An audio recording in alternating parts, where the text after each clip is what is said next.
Hello and welcome back to the channel, ladies and gentlemen. Today we have another spectacular chess game played by none other than Bobby Fischer, a chess genius and a former world chess champion. This game was played in 1967 in Skopje, North Macedonia, and Robert Fischer was playing as white against Peter Deli.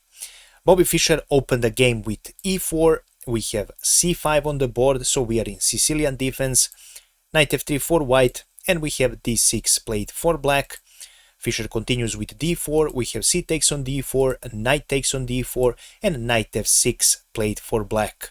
Fischer continues with knight to c3, and after knight to c6, Fischer continues this game with his favorite system when playing against open Sicilian, and that is Sozin attack, which follows after bishop c4. The main idea of Sozin attack is to put pressure on the f7 square and then to provoke e6 from black. After that, white continues by playing f4 and putting pressure with f5 later in the game. The main idea is to, of course, attack this square on f7. Game continued with e6 for black, which happened in the game, of course. Fischer continues the game with bishop b3. The main idea is that he simply wants to save a tempo, because right now this knight can jump on a5 or on e5 and he can attack this bishop.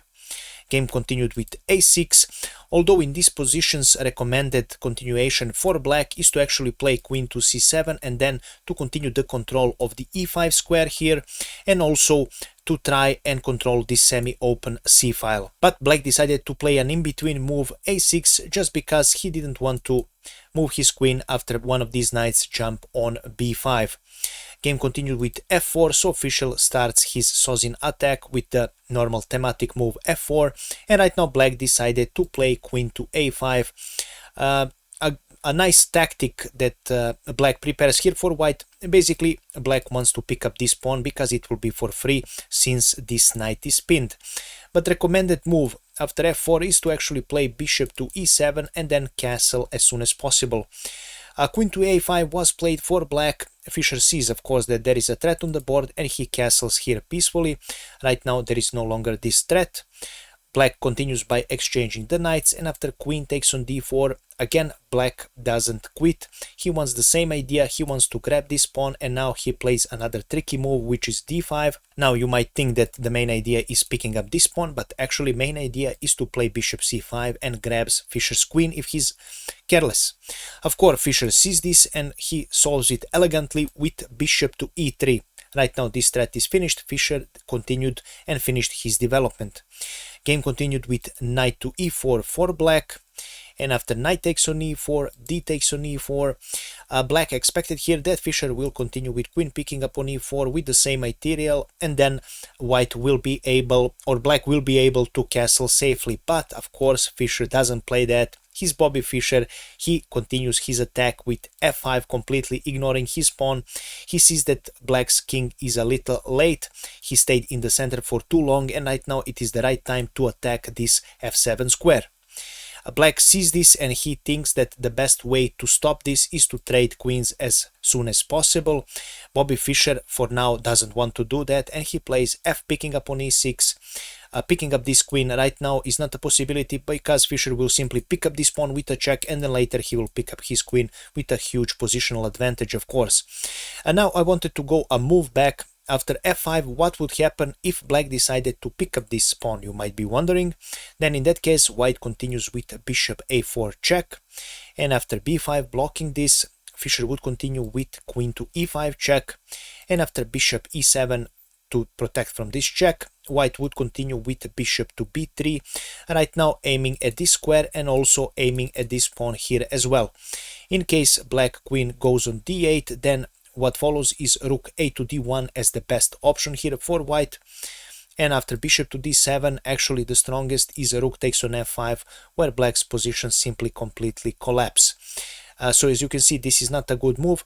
Of course, after bishop to b3, just wanted to show you, probably saw this, that f6 is not a good move, because after queen to d5, it's a double attack here, and this check is really dangerous because this king will get exposed, and what follows will be rook a to d1 with a scary position and a practically lost position for black. That is the reason why after queen to b4, f takes on e6, black is forced to pick up this pawn with bishop picking up on e6. Game continues by bishop picking up on e6, and after f takes on e6, Fischer continues this attack with a beautiful rook sacrifice. Rook takes on f8, completely unexpected on the board. So the only way to continue this game, obviously you cannot pick up with your king or with your rook because your queen is hanging. Black decided to pick up with his queen, and the last move of the game on the 17th move, queen to a4 check. This is where black resigned because he's simply either getting checkmated or he is losing a lot of material. Of course, we will go through all of these variations. So firstly, let's see what would happen if king to f7 is played. That's pretty obvious because what follows is rook to f1 check, and black's queen will fall. So this is not a good continuation. After queen to a4 check, if black king goes on e7, then a dangerous move bishop c5 with attack on this queen, and this queen will fall.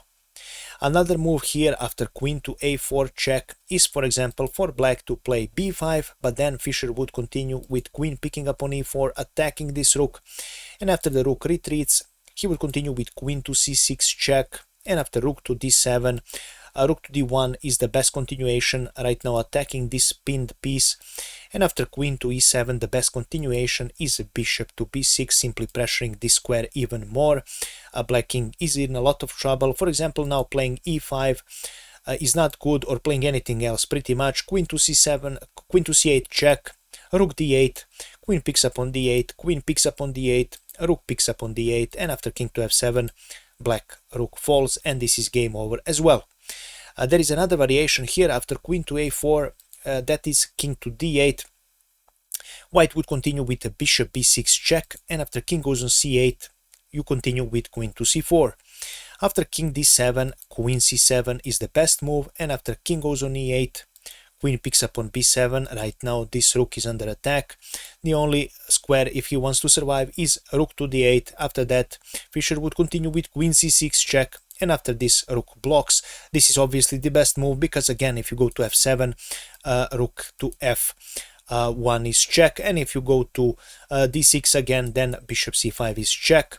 So queen to c8 check, king goes on e7, bishop c5 check, rook d6, the only way to block, queen c7 check, and right now after king goes on e8, bishop takes on d6 with a huge positional advantage for white. White is simply winning, and after queen to c7, if you go king to f6 here, then bishop picks up on d6 is the strongest, and after queen d8, bishop e5 is what follows, and after king g6, queen picks up on g7 with a checkmating attack that is inevitable, and that is the reason why black doesn't have any way to avoid the checkmate in this position. And before that you saw why black resigned, because simply you're losing too much material, or you are completely lost in this game.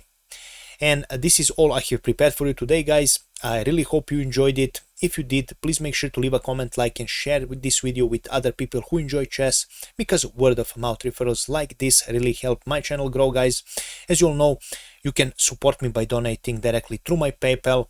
I will leave the link in the description of this video. You can also become a channel member if you wish, with perks like priority review of comments, or you can simply feel free to comment about anything in this video. Do let me know if you like my analysis. Do you think I missed something? Do you like watching more of Fischer games? Or simply if you have some games you would like me to analyze or to show on my channel, please do let me know your suggestions, guys. I always enjoy reading your comments, and I always enjoy responding to them. Thank you so much for watching one more time, and we will see each other in the next video. I wish you a pleasant day. Bye bye.